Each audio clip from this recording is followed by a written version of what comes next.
Hello friends, welcome to mobile पर study. तो दोस्तों, आज के वीडियो में हम आपको बताने वाले हैं कि अम्ल आखिर अम्ल क्या होता है, इसकी परिभाषा भी जानेंगे और आर्हेनियस के सिद्धांत के हिसाब से भी एक परिभाषा होती है, तो वो परिभाषा भी इसी वीडियो में आपको बताने वाले हैं तथा इसके उदाहरण सहित आपको बताएंगे। तो चलिए वीडियो को स्टार्ट करते हैं। तो यहाँ पर देखिए, अम्ल आखिर अम्ल क्या होता है, इसकी परिभाषा क्या है। तो देखिए यहाँ पर कि वे पदार्थ जिनका स्वाद खट्टा होता है तथा जो नीले लिटमस पेपर को लाल कर देते हैं अम्ल कहलाते हैं। देखिए, वे पदार्थ जो स्वाद में खट्टे हों, कोई भी पदार्थ हो वो स्वाद में खट्टा हो तथा जो नीले लिटमस पेपर को लाल कर दे, यानी कि लिटमस पेपर आप देख सकते हैं कि ये जैसे एक कागज़ है। अब इसी तरीके से लिटमस पेपर भी होता है जो नीला होता है और उसे अम्ल क्या कर देते हैं, उसे लाल कर देते हैं। जो अम्ल उसे लाल कर देते हैं उसे अम्ल कहते हैं या फिर अम्ल कहलाते हैं। तो ये अम्ल की परिभाषा हो गई।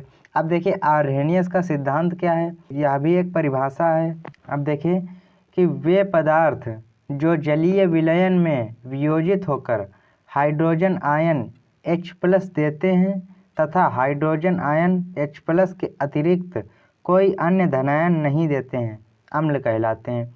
देखिए, वे पदार्थ जो जलीय विलयन में वियोजित होकर हाइड्रोजन आयन देते हैं, यानी कि जो जल में वियोजित होकर H+ आयन देते हैं तथा हाइड्रोजन आयन, यानी कि ये हाइड्रोजन आयन ही देते हैं जल में वियोजित होकर, इसके अतिरिक्त कोई धनायन नहीं देते हैं, वो अम्ल कहलाते हैं। देखिए, एक बार फिर से आपको बता देते हैं कि वे पदार्थ जिनका स्वाद खट्टा होता है तथा जो नीले लिटमस पेपर को लाल कर देते हैं अम्ल कहलाते हैं।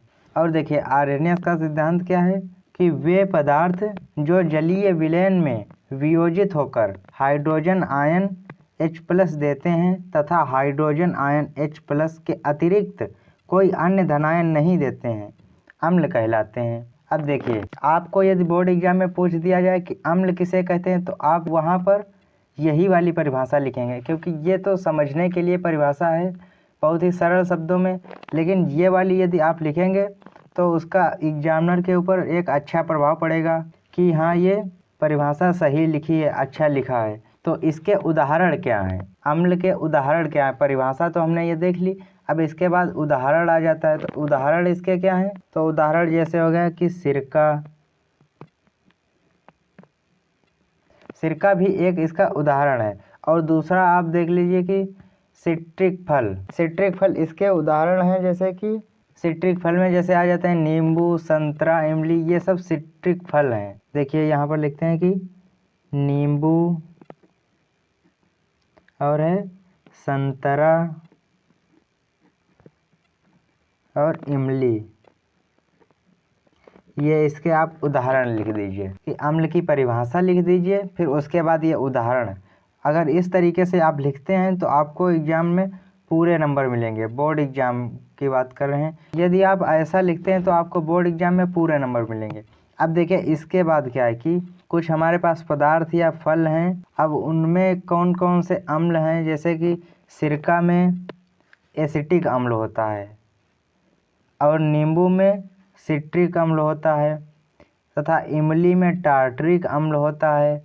और यह है टमाटर में क्या होता है, ऑक्जेलिक अम्ल। और दही में होता है लैक्टिक अम्ल। ये देखिए दोस्तों, आपके लिए बता दें कि ये बहुत ही इम्पोर्टेंट है, क्योंकि ये इतने उदाहरण हैं और इनमें ये जो हैं ये कौन कौन से अम्ल पाए जाते हैं इनमें। तो यही यहाँ पर बताया गया है कि जैसे कि सिरका है, सिरका में एसिटिक अम्ल पाया जाता है। अब आपसे कोई पूछ ले कि नींबू में कौन सा अम्ल पाया जाता, तो सिट्रिक अम्ल पाया जाता है।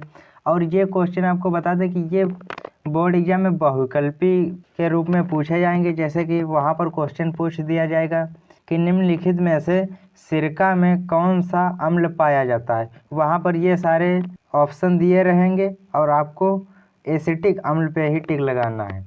तो इसी तरीके से आपके बहुविकल्पी भी पूछे जाएंगे, तो इनको अच्छे से तैयार कर लीजिए, क्योंकि बोर्ड एग्जाम में ये बहुत ही इम्पोर्टेंट टॉपिक है अम्ल। और इसके बाद हमारी वीडियो आएगी एक क्षार की, जिसमें क्षार को भी बहुत ही अच्छे तरीके से समझाएंगे आपको, क्योंकि ये सब रिपीटेड क्वेश्चन है पुराने। तो इसीलिए आप मोबाइल पर स्टडी चैनल को सब्सक्राइब कर लीजिए, क्योंकि यहाँ पर आपको क्लास 10th बोर्ड एग्जाम 2024 के लिए पूरी तैयारी कराई जा रही है। तो आई होप कि आपको वीडियो अच्छी लगी होगी। यदि वीडियो आपको अच्छी लगी तो वीडियो को लाइक कर दीजिए और साथ ही साथ चैनल को भी सब्सक्राइब कर लीजिए। दोस्तों के पास अपने शेयर भी कर दीजिए, ताकि उन्हें भी अच्छे से समझ में आ जाए तथा वो भी अपनी पढ़ाई अच्छे से करते रहें। तथा मिलते हैं आपसे और किसी नई वीडियो में, तब तक के लिए जय हिंद।